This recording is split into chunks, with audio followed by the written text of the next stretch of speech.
राधे राधे दोस्तों। आज अधिक मास पुरुषोत्तम मास मलमास की व्रत की कथा कहेंगे। अध्याय 5 की कथा कहेंगे। आप लोग भी इसे सुनिएगा।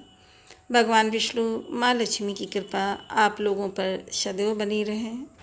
हमारे शास्त्रों में बार बार वर्णन आता है कि यह पुरुषोत्तम मास के अंदर स्वयं भगवान श्री कृष्ण की शक्तियाँ छिपी हुई हैं और इसीलिए यह अत्यंत शक्तिशाली मास है जो हमारे जघन्य पापों को भी एक क्षण में भस्म कर देने की क्षमता रखता है। आज की कथा में आप सभी का स्वागत है।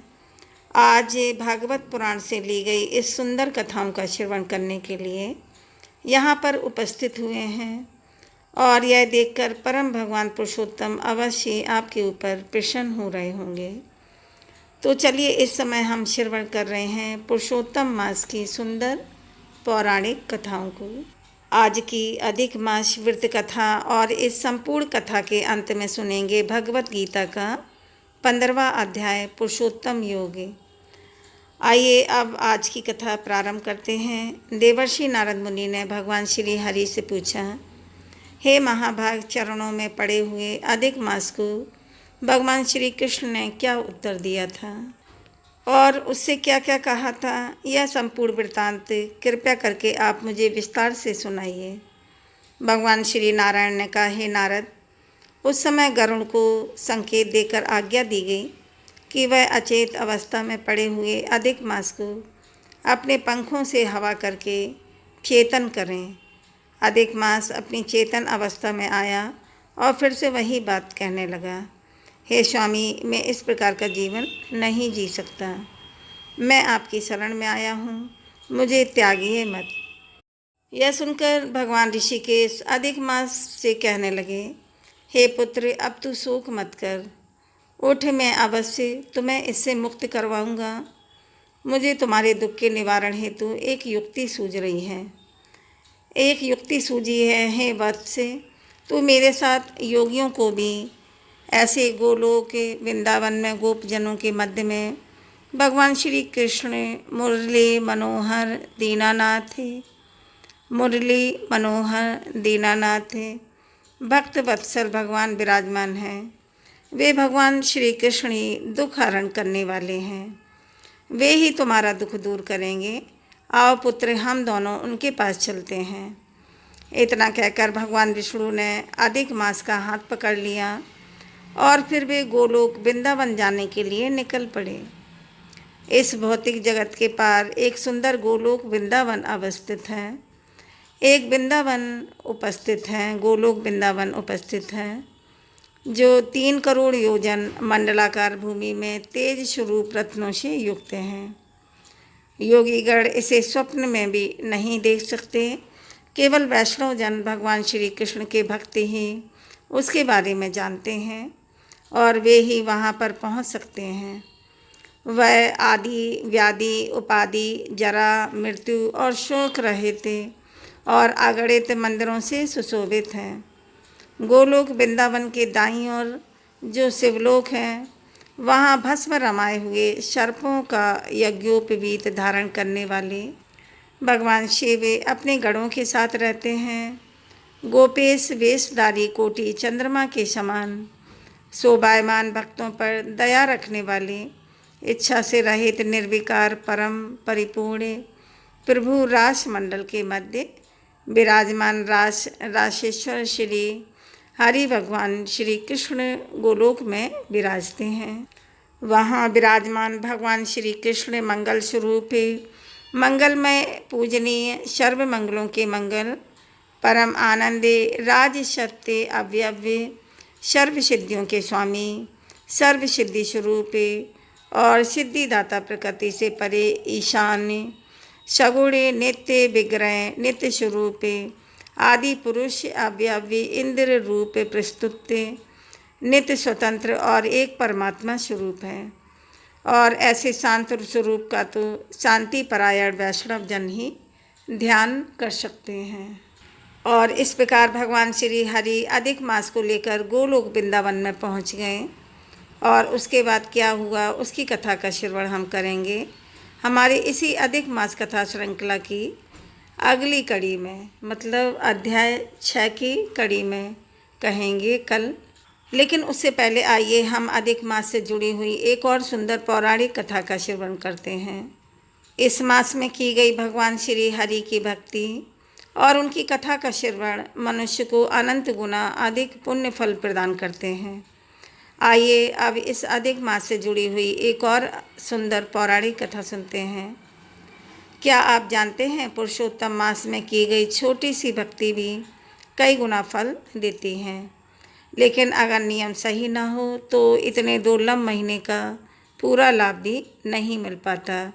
और यह पवित्र अधिक मास अब अगले 3 साल बाद आएगा।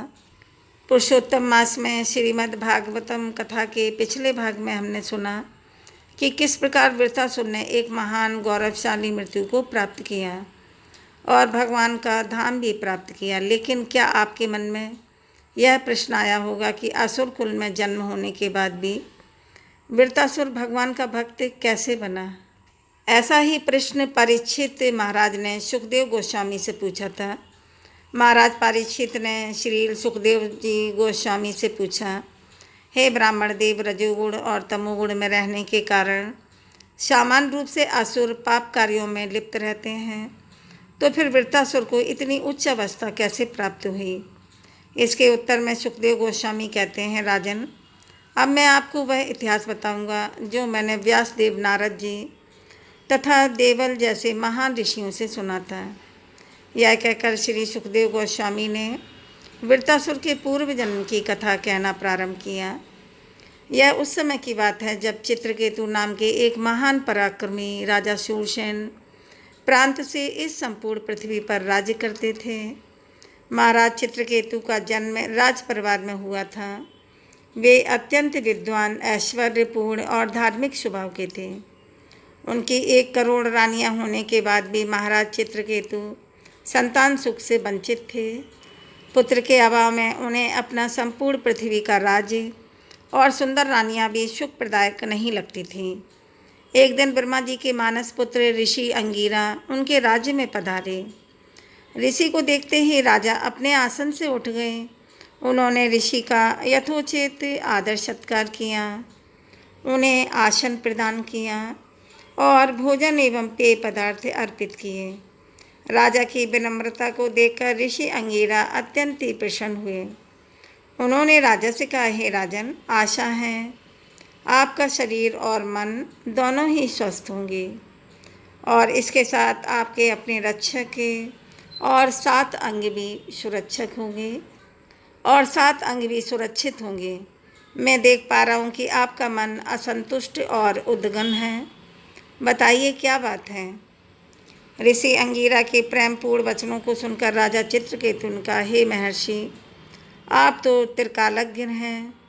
जिस प्रकार भूख और प्यास से व्याकुल व्यक्ति को सुगंधित पुष्पों के हार और चंदन का लेप का कोई सुख नहीं देता, उसी प्रकार पुत्र के अभाव में पृथ्वी का यह निष्कंटक राज्य मुझे कोई भी सुख नहीं दे पा रहा है। हे ऋषिवर, कृपया हमें एक पुत्र प्रदान करके मुझे और मेरे पूर्वजों को नरक में गिरने से बचा लीजिए। राजा के प्रति दयालु ऋषि अंगिरा ने एक विशेष यज्ञ का आयोजन किया, जिसमें त्वष्टा देवता को खीर का भोग लगाया गया और उसे प्रसाद के रूप में राजा चित्रकेतु की पटरानी कृतति को दिया गया। उस समय ऋषि अंगिरा ने राजा से कहा, हे राजन, आपका यह पुत्र आपके हर्ष और शोक दोनों का कारण बनेगा, इसीलिए उसका नाम होगा हर्ष शोक। इतना कहकर ऋषि वहाँ से चले गए। कुछ समय बाद रानी कृतति ने सुंदर राजकुमार को जन्म दिया। संपूर्ण राज्य में मानो खुशी की लहरें उठ गईं। राजा चित्रकेतु की प्रसन्नता की कोई सीमा नहीं रही। उन्होंने ब्राह्मणों को विपुल मात्रा में धन, सोना, चांदी, आभूषण और 60 करोड़ गाय दान में दी। सभी प्रजा को अपनी इच्छा अनुसार उपहार दिए। अब राजा चित्रकेतु अत्यंत सावधानी पूर्वक नवजात शिशु का लालन पालन करने लगे। नवजात शिशु का लालन पालन करने लगे थे।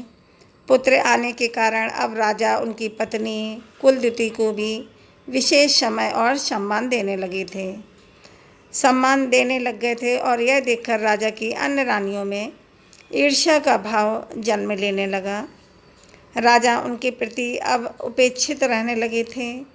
यह देखकर रानियों में इस पुत्र को लेकर ईर्ष्या इतनी तीव्र हो गई कि एक दिन उन सब ने मिलकर एक अत्यंत जघन्य पाप कृत्य कर दिया। एक दिन दोपहर के समय रानी कृतद्युति अपने नवजात पुत्र को सुलाकर राजमहल में टहल रही थी। लंबे समय बाद भी जब राजकुमार नहीं उठा तो उसने अपनी दासी को बुलाया और कहा कि वह उसके पुत्र को ले आए। जब दासी उस नवजात बालक के पालने के पास पहुंची तो वह चिल्ला उठी और उसने देखा वह राजकुमार मृत पड़ा हुआ था और उसकी हत्या करने वाला कोई और नहीं अपितु राजा की ईर्ष्या से ग्रस्त अन्य रानियां थीं, जिन्होंने राजकुमार को विष दे दिया था।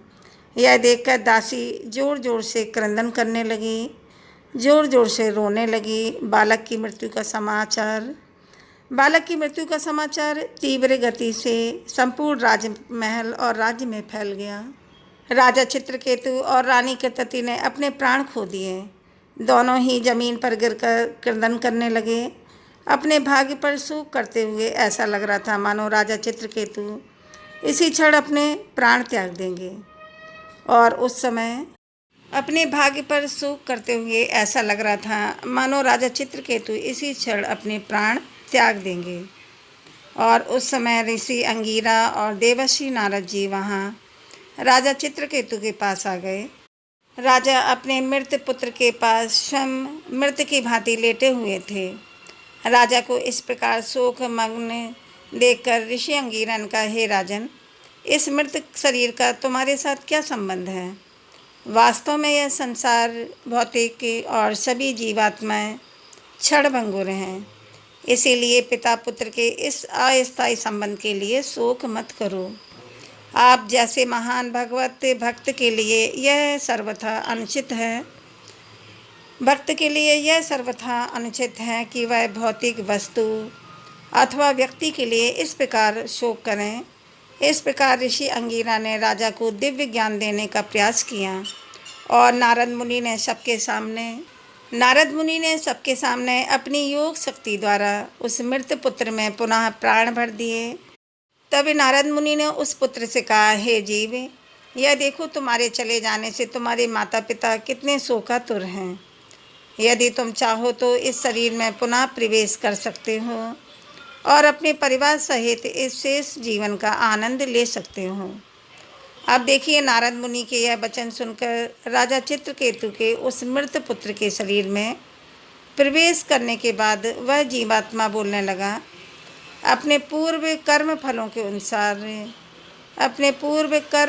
के अनुसार मैं जीवात्मा एक शरीर से दूसरे शरीर में यात्रा कर रहा हूँ। मैंने देवताओं के शरीर से लेकर मनुष्य योनि में और पशु एवं वृक्षों के शरीर में भी प्रवेश किया है। यह लोग कौन से जन्म में मेरे माता पिता थे? वास्तव में जीवात्मा का किसी भी माता पिता से कोई संबंध नहीं होता, इसीलिए उसे इस बात का शोक नहीं करना चाहिए। इस प्रकार उपदेश देकर वह जीवात्मा फिर से उस शरीर को छोड़कर चली गई। जब राजा चित्रकेतु और रानी कृतद्युति ने यह दिव्य ज्ञान का उपदेश सुना तो उनका मन कुछ शांत हुआ और उन्होंने शोक करना बंद किया। राजा ने ब्राह्मणों के निर्देशन में अपने पुत्र के अंतिम संस्कार किए, अपने पितरों को तर्पण दिया और फिर ऋषि अंगीरा एवं नारद मुनि की विशेष पूजा की। राजा का इस प्रकार व्यवहार देखकर नारद मुनि ने राजा चित्रकेतु को परम भगवान श्री हरि का एक विशेष मंत्र प्रदान किया।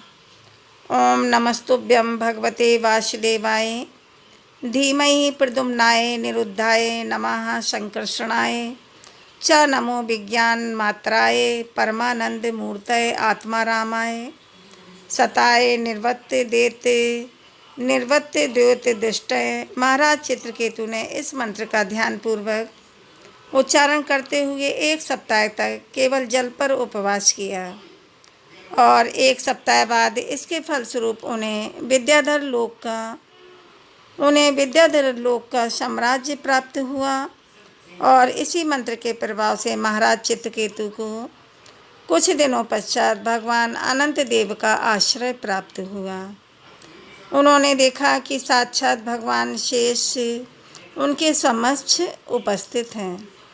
उनके देह का रंग कमल पुष्पों के तंतुओं के समान श्वेत है, कमल पुष्पों के तंतुओं के समान श्वेत था और उन्होंने नीले वस्त्र धारण किए हुए थे।